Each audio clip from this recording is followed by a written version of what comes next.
Hello, and welcome to this Halloween episode of What's Past This Podcast. I'm Stephen. I'm James. I'm Damian. And I'm Robert. And on today's episode, we are going to be discussing and reviewing Netflix's new trilogy, Fear Street. And also, we have a short horror audio play that we'll play at the end of this episode. And if that's your thing and you're watching on YouTube, why not like, comment, and as Damian said last year, spook-scribe. And if you're listening to us on any other platform, please hit that follow button. Well, happy Halloween, everyone. I think this comes out on the 30th of October, so the day before Halloween. Yep. So if you're listening to us on the day before Halloween, can you just wait one more day? Yes, if you're listening to this before Halloween, turn it off right now and come back to us later. If you're listening to this on the 1st of November, guess you missed the boat, pal. Sorry. That's so mean. You've been mean to our audience. And if you want to know where James lives, then a card will flash up now and it'll tell you exactly where he lives, so you can go and have a word. And if you're Have not whatever you want to do. And if you're not listening to us on YouTube, then we'll put it in the description.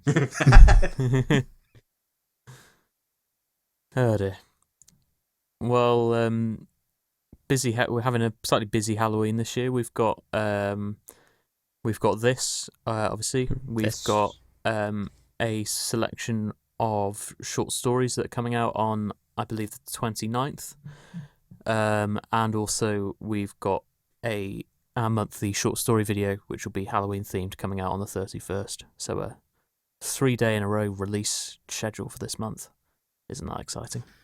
Yes. Very exciting. Yeah. Yeah. So, Hopefully there'll be something there for everybody to enjoy. yeah, unless you don't like Halloween. Well, yeah. There's that. Who does not like Halloween? Halloween's the one time of year you can actually enjoy yourself in costumes and not look weird. Says the actor. Or just enjoy yourself in your normal wear without people looking at you like you're a weirdo. Oh, Stephen, you're scaring me! I was meaning you, Damian. And Halloween's on a Sunday this year, so we'll also be having panto rehearsal on Halloween as well, I believe. Ah, So, Nothing says Halloween like a good pantomime. yeah. well, you say that, but we're recording this on a Tuesday. 2 days ago we had rehearsal, and we had a bit of a ghostly incident in rehearsal, didn't we, on Sunday? We did. We It did. was a bit of a strange incident, yeah. What happened? I wasn't there. So. Well, it all started before you guys arrived at the Ucheldre Centre. Oh? Did it? I decided to arrive there early to try and get the song in my head, because James's music is very hard to get in your head. Completely hard, but not earworms at all. And I could hear some banging, so I tried to find where this banging is. Couldn't hear it. So I decided to go outside for my little bit of fresh air, as I like to call it. And then I could hear the banging again. And no one was in the building. And I set a TV stand up so we can play some music through it for the rehearsal. And it ended up, stuff kept on flying off it for no reason at all. Like, if I put a remote on it, it just comes flying off. And it's not like it's slanted, it's completely flat. So there's no reason for it. So that's my experience before you guys came along. So what's your experience, James? Oh, yeah. Well, actually, first of all, I was going to ask, what kind of banging was it? Was it like a hammer, or what was the sound? Was it a hammer? Was it a thump? Was it a bang? Was it a... No, just like knocking almost, but really hard. On a door sort of thing? Yeah. Okay. Like more like pounding, actually. So many different words for knocking here. Damien, quick question. It wasn't other kids stomping about on the roof, was it? Oh, no, I'd made sure of that. Okay. Whilst on my fresh air break, I came outside and no one was on the roof. Oh, you had to walk around. Okay. And I went back in, I could hear it again. And also, a few weeks before that we had a story from is she the deputy manager? I Assistant think manager? so. I think so, yeah. Hi, Deputy Bethan. manager. Yeah, hello, Bethan. She's not listening. Make sure you click that subscribe button, Bethan. Yes. You know you want to. You don't want to miss a thing.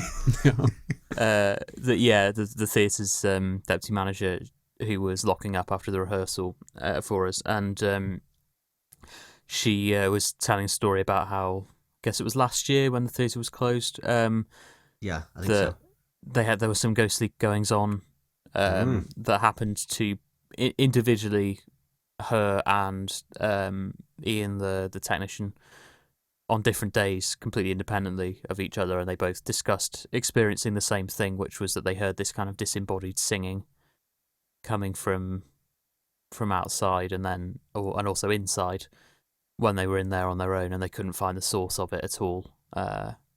And apparently it caused some smashed light bulbs because Ian was carrying some light bulbs in there, and he heard this singing. He thought someone was in there with him, and she said that he'd suddenly heard the voice like right up close to his ear and dropped them everywhere. Is that right?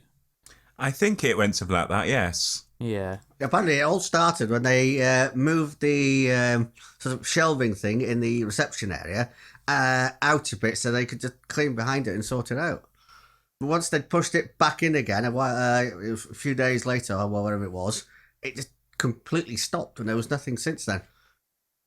Yeah, and there was like an electrical explosion, wasn't there, or something when they moved the thing, or there was some issue with the. Oh yes, they were checking the wiring. Yeah, there was a light thing Yeah. on the shelving, wasn't there? Yeah, yes. Unless I'm very much mistaken, I think we have talked about one of Bethan's ghost stories on last year's episode of Halloween podcast. Yeah, we did. There were lots of them, but the one that happened on Sunday during the rehearsal was that we were running through a scene, and there was, I think, we were running through the song. Actually, there were three people on stage. There was Damian was on stage. There was another cast member on stage, and a third who was sat at the back waiting to come on chair. And when we got to the end of the song, she said, was someone on stage then? Like, did someone bump into my chair? And we're like, no. And the other person that was around was Steve, and we said, oh, was Steve on to come? He come on stage? Because that's what she thought. She thought that Steve would come on stage. He was out of the room. I think you went to the toilet or something.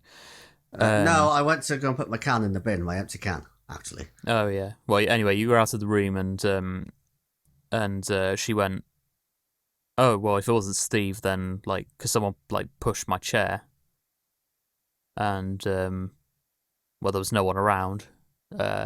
The other two were at the front of the stage doing the song, so that was a bit weird. And she also said she smelled cigarette smoke as well. Yeah. There was no one smoking apart from Damian smoking his vape outside earlier. But And that smells nothing like cigarettes. Yep. no. So that was all a bit weird, wasn't it? Oh, we'll be in there on Halloween. I wonder what will happen. Ooh, that'll be fun. Ooh, This yeah. is Halloween. This is Halloween. So, is the place haunted? Oh, yeah. Yeah, it is haunted. Okay. Well, Supposedly, there's lots of stories. Yeah. Steve, Yeah. didn't you do a thing there at one point with Brian, was it? Yes, I did. Me and Brian joined in with a ghost hunt that was going on there. God, that's going back many, many years now. Well, if you want to hear, because I think we talked about that in Halloween one last year. So if you want to hear more about some of those ghost stories at the theatre, then go and listen to that episode. We'll put a link in the what's it called? In the cards on YouTube. Yeah, the YouTube cards. But I think it's episode 4 of season 1. If you're listening on any other platform, but yeah. cool. But yeah, we've done a series of short stories, 8 of them. So the 4 of us have one each, and also the sort of 4 other members of Hereafter have done one each. So there's 8, and we're just finishing that at the moment. Well, the one that I've done, James, I think that's pretty good, actually. The one that I've definitely recorded with you. The one definitely. I've definitely written at this point of recording. Yeah. Yeah. Yeah. Great one, that one. Smashing. Yeah. Brilliant. Anyway, getting back to the topic on hand. Fear Street film trilogy on Netflix. Yes. Insert stock here right now. And I must admit, although we decided to do this like last week, I didn't find the time to watch these films, so I'm going to largely sit out of this conversation, I think. Wow. How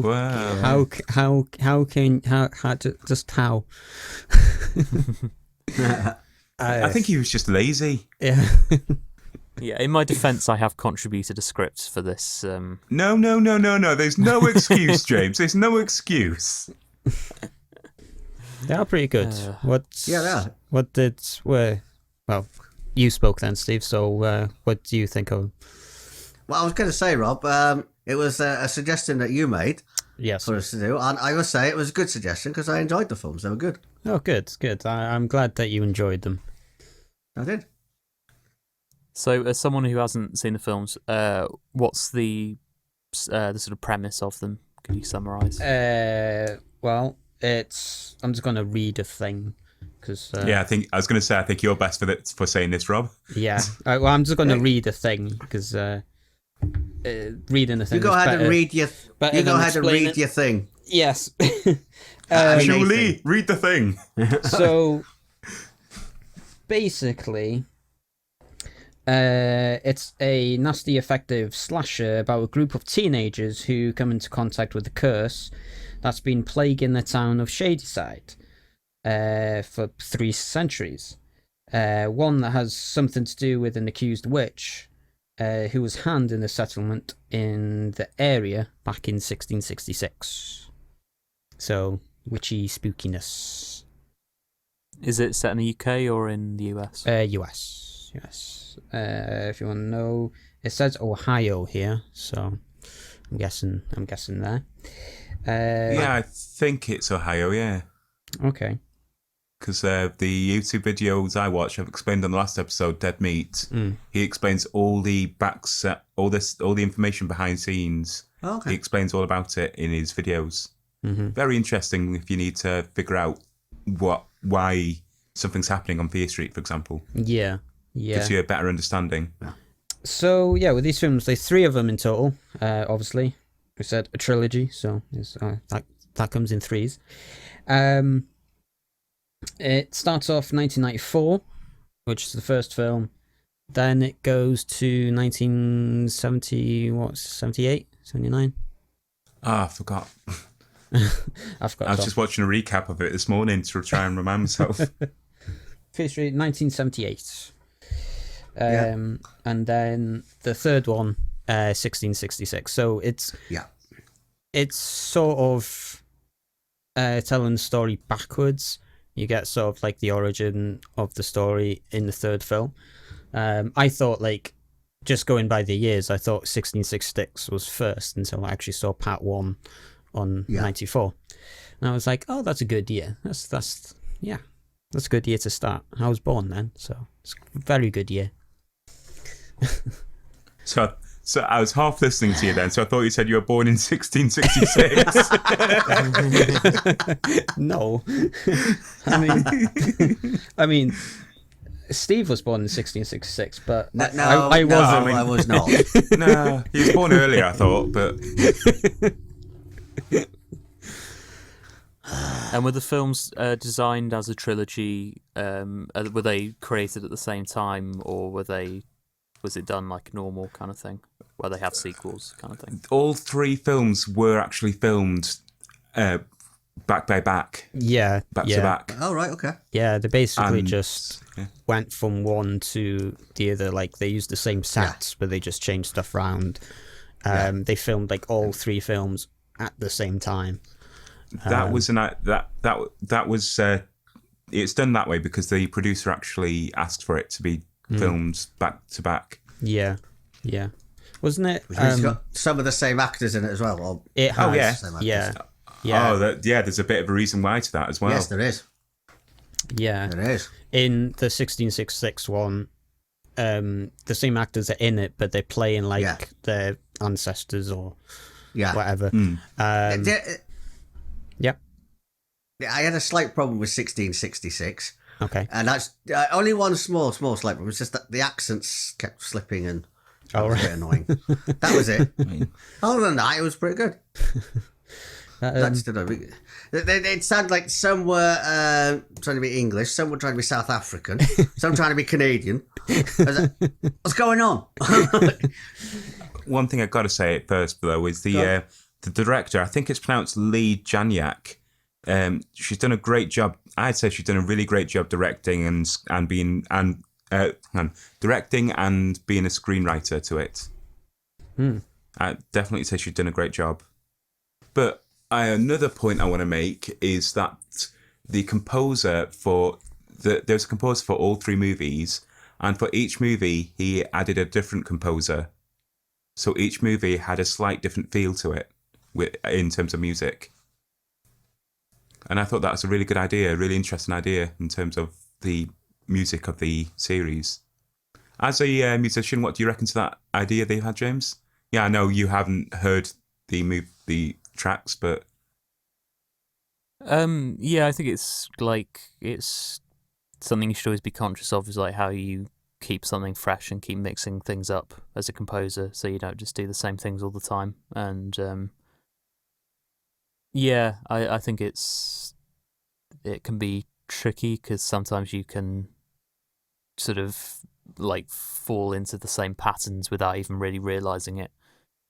So any way that you can kind of mix things up and create contrast is a good thing, really.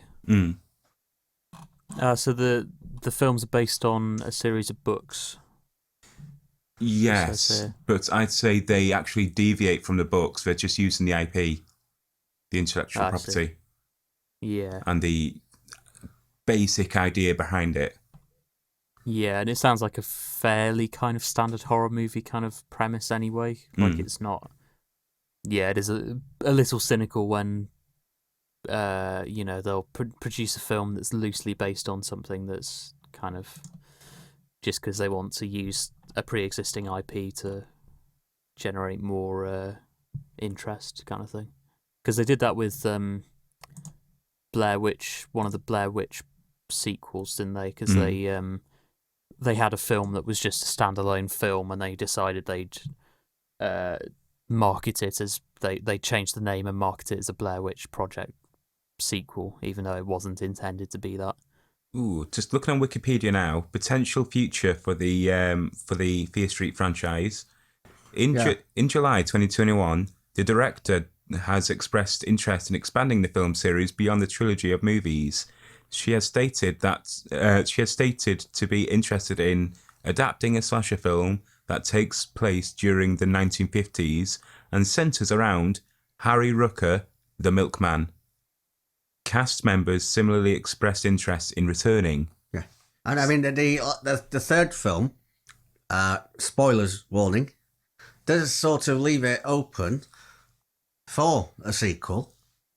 If you remember how the ending went, Rob. I don't exactly know.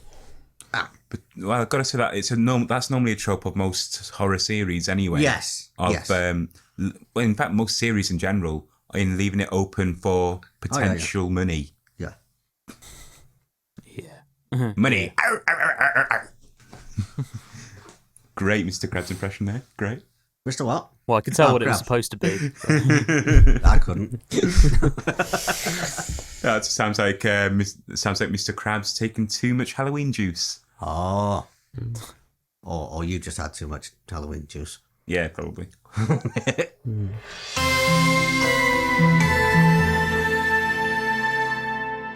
Recently, I recorded an audiobook called The Ghosts of Cannock Chase by Lee Brickley, and it's about a load of paranormal encounters in this town called Cannock, or in and around this town called Cannock Chase in Staffordshire. So yeah, I had a lot of fun doing that, and it was very Halloweeny, and we had to get it out before Halloween, obviously, so that we could sell lots and lots of copies. I go. Or something. We Not your book. Well, well, yeah, but I get paid from the a share of the sales, so What? I have a vested 1%? interest in it. 0.5%. We shall discover. I don't know. It's probably not one of Still. those things you're supposed to say to other people. Let's say that. Well, I don't know. I don't know. I get 50% of the royalties, but I don't know what the royalties equates to. So, but anyway, so yeah, check that out if you're interested, and please buy it, so I don't freeze to death over the winter. Thank you very much.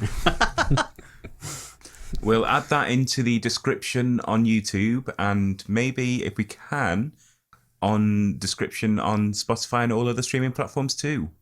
Thank you very much. It's available on Audible, iTunes, and one of the other ones. One of the other Amazon, ones. I think. I don't know why it's available on Amazon, because Audible's owned by Amazon, but for some reason it's available on Amazon and Audible. But anyway. Yeah. Yeah. Cool. Well, we've got a short audio play for you that we've just recorded before we started this episode. What's it called?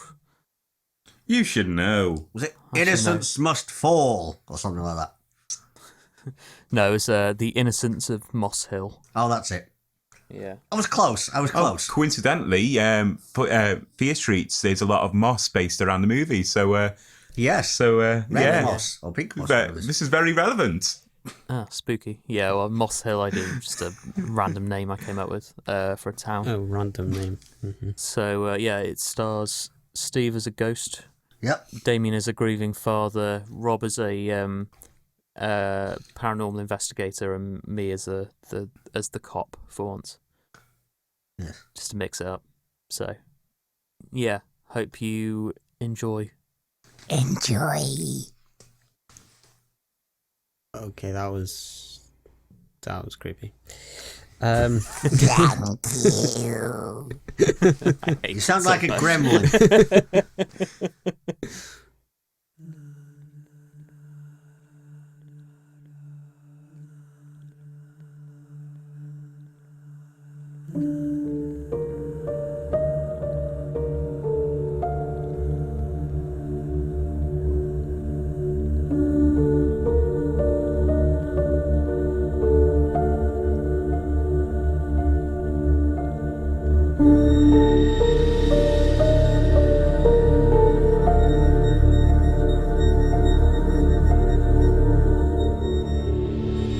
You're looking in the wrong places. You're looking in the wrong places, Nathaniel. You're trying to follow my leads.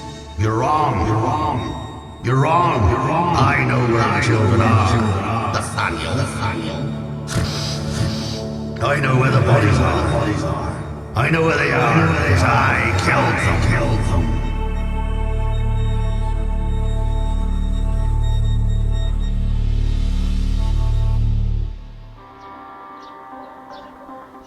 Police investigating the disappearances of 3 children from the Moss Hill area have this morning confirmed that they have found human remains in an area of local woodland.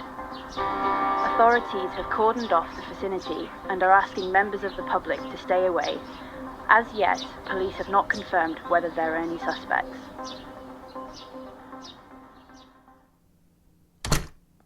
Mr. Catherston, good morning. May I offer my sincerest condolences. Cases like this never get any easier.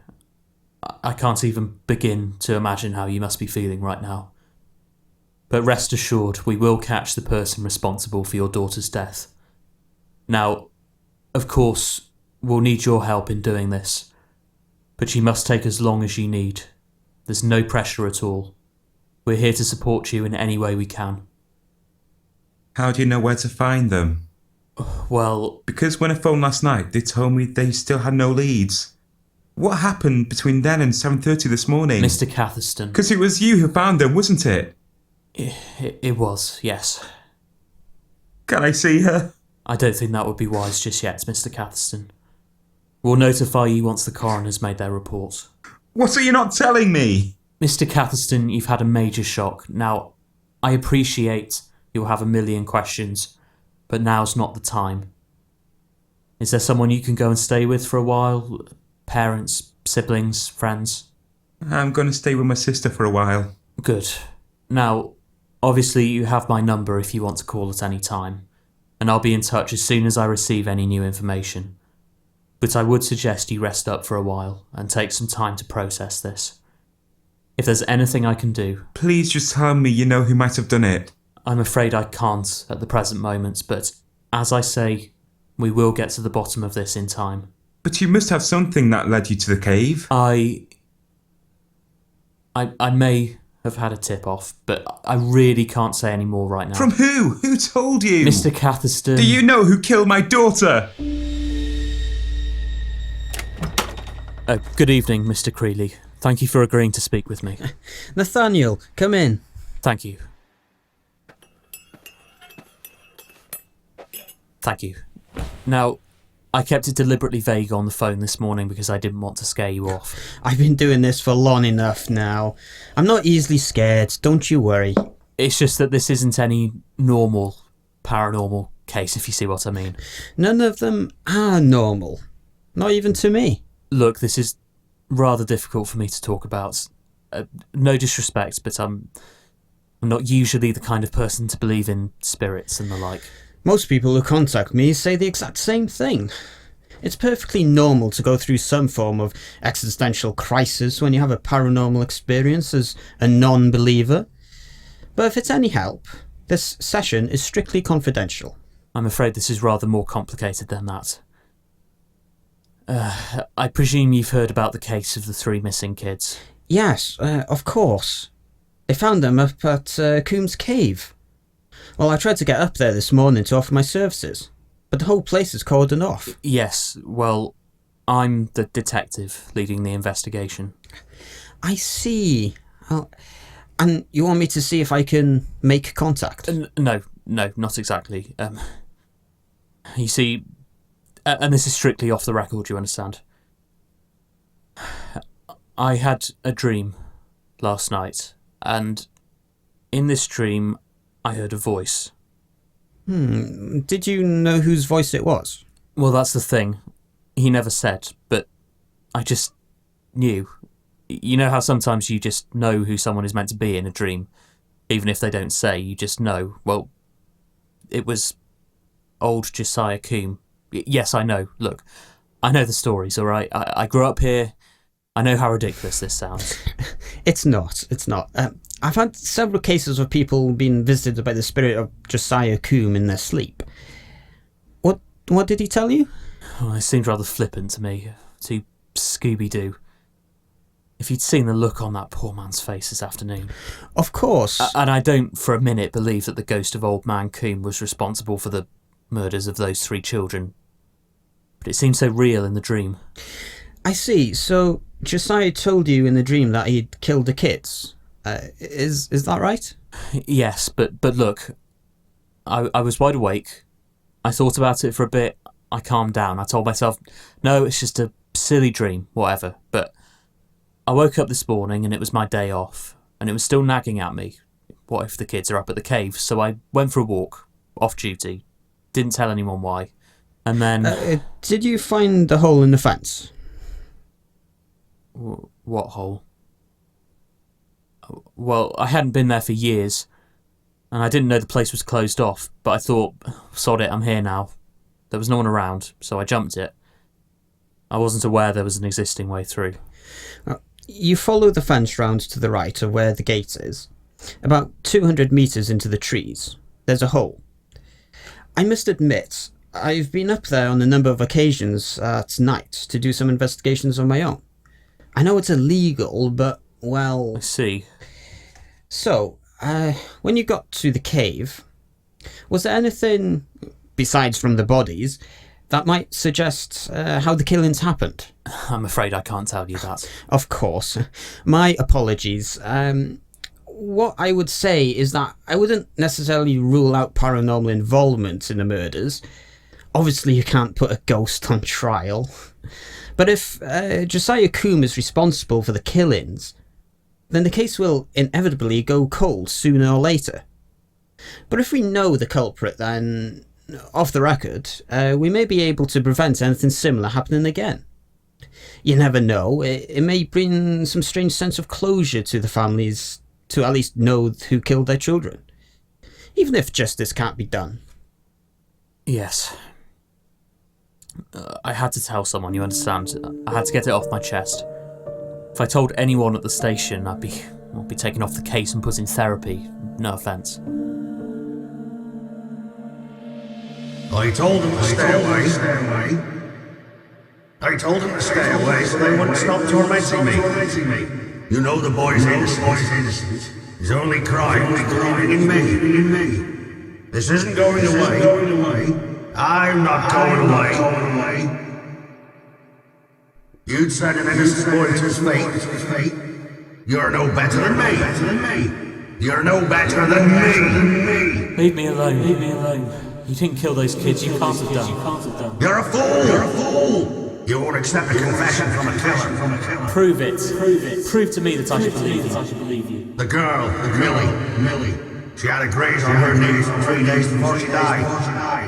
Let the boy go. Let him go, there'll be dire consequences. What do you want? Why did you kill them? I just want to be left alone. Left alone to rot. I couldn't contain myself. The torment, the noise. They should have left me in peace. They should have left me in peace.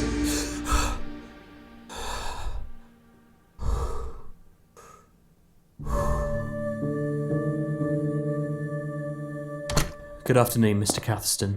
Has your sister been taking good care of you? Has that bastard admitted it yet? His plea will be not guilty, I'm afraid. Hence why you want more information from me. Now, you don't have to answer everything if you're not up to it. And some of the questions may seem a little strange, but please try to remember every detail you can. I promise anything, no matter how small, may help us get a conviction. May. Now, Millie and her friends were playing out on the street the morning they went missing. From about 1 o'clock onwards. I've already told you this already. You went out to check on her at about 1:40, at which point you realised she and her friends had disappeared, and you dialed 999, correct? Yes. Now, do you recall Millie incurring any minor injuries in the days prior to her disappearance at all? Why? Have you found... No, not yet. But please, Mr. Catherston, can you remember anything at all? Yes. She grazed her knee a few days before. I see. Do you think that's... Do you have any reason to suspect that the kids were that he... No. But please, don't read too much into any of this, Mr. Catherston. This is all just building up a bigger picture. Now, do you recall if Millie had been worried about anything in particular? She not mentioned it to me, but when they went missing, Jordan's mother Claire said that they'd been out exploring while under her watch. They'd apparently been into the woods near her house, which is a mile from the cave. I don't know if they'd been in the cave previously. If they had, then Millie had never mentioned it to me. Claire thought they'd be safe enough in the woods, as not many people go there. There isn't an obvious path, and not many dog walkers go there. It's also a far smaller area than the woods near the cave, and most of it is in shouting distance of the house. It is, however, an alleged hotspot for paranormal activity, and it is my belief, Your Honour, that it was there that the children came across the accused.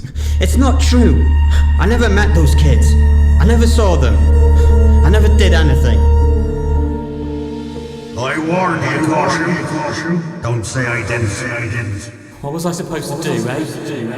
As he said, you can't convict a ghost. You can't convict an innocent man either. It's not as simple as that. It's not about punishment or justice. Not really. It's about people feeling safe in their homes at night. It's about parents letting their kids outside alone from time to time. It's about maintaining order, trust in authority. Sometimes someone has to take the fall. How could you possibly understand? Try to justify it any way you want. You'll always be guilty. You've condemned a man to life of servitude. If only you knew what I know, you'd consider yourself guiltier than I. For this crime, I will torment you until you confess, or die. Greeley, you are Benjamin Greeley. You know me. Josiah Kuhn? Is that you? It's all true. Everything you suspect. Everything he told me. I killed children. You are innocent. I sense doubt even in such a firm believer as yourself. What should I do? Your innocence is known to more than just yourself. Corsham knows it too. He's the criminal. You're his victim. Ladies and gentlemen of the jury, I stand before you accused of the murders of Jordan Allington, William Bristow, and Millie Catherston. For these crimes, I have pleaded not guilty. I have, however, pleaded guilty to perverting the course of justice. I believe, and still believe, that the deaths of those children were caused by supernatural forces beyond our control. I knew that trying to prove this in a court of law would be not only impossible, but also deeply tasteless and offensive. I falsely accused Mr. Benjamin Creeley of the murders, as I believed that a conviction in a case as widely publicised as this was imperative. Coward! I would like to apologise to the families of the 3 victims, and especially to Adrian Catherston, who I repeatedly questioned in order to prove to myself the supernatural nature of the murders. After nearly 20 years in the force, I've seen some horrific sights. Even became desensitised to them to an extent. But that morning, when I found those 3 children up there in that cave, they looked as though they were sleeping. They were covered, all 3, by an old blanket, as though they had been lovingly tucked up by their mothers the night before. But when I removed the blanket and saw what I saw, I wanted to believe that no human being could be capable of such a heinous act.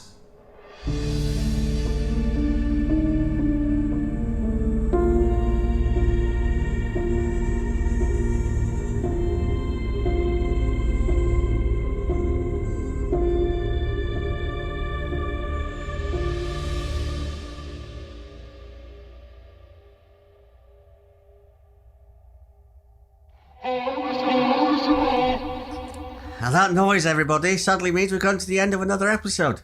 If you've enjoyed it, don't forget to like, comment and subscribe.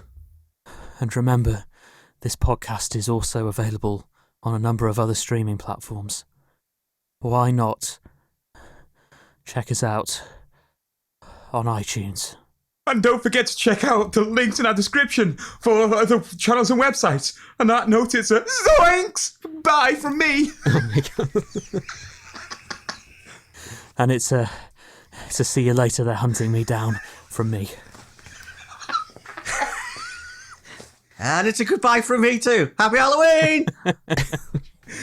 Okay, well, I can't beat any of those outros, so just do it normally. You're killing the atmosphere. Killing the atmosphere. It doesn't matter. But anyway, to play us out, we're going to play a score from the audio play that we've just done, that you just listened to. Rob, there's something behind you. Oh! Come on, Rob, hurry up, it's behind you! Oh, no! Hey, I've been playing horror games this month, okay, so yeah, those have been scary. But anyway, yes, that's what we're going to end this episode on. Hope you enjoyed. Thank you for listening, watching, and, well, see you in the next episode. Goodbye. Zoinks!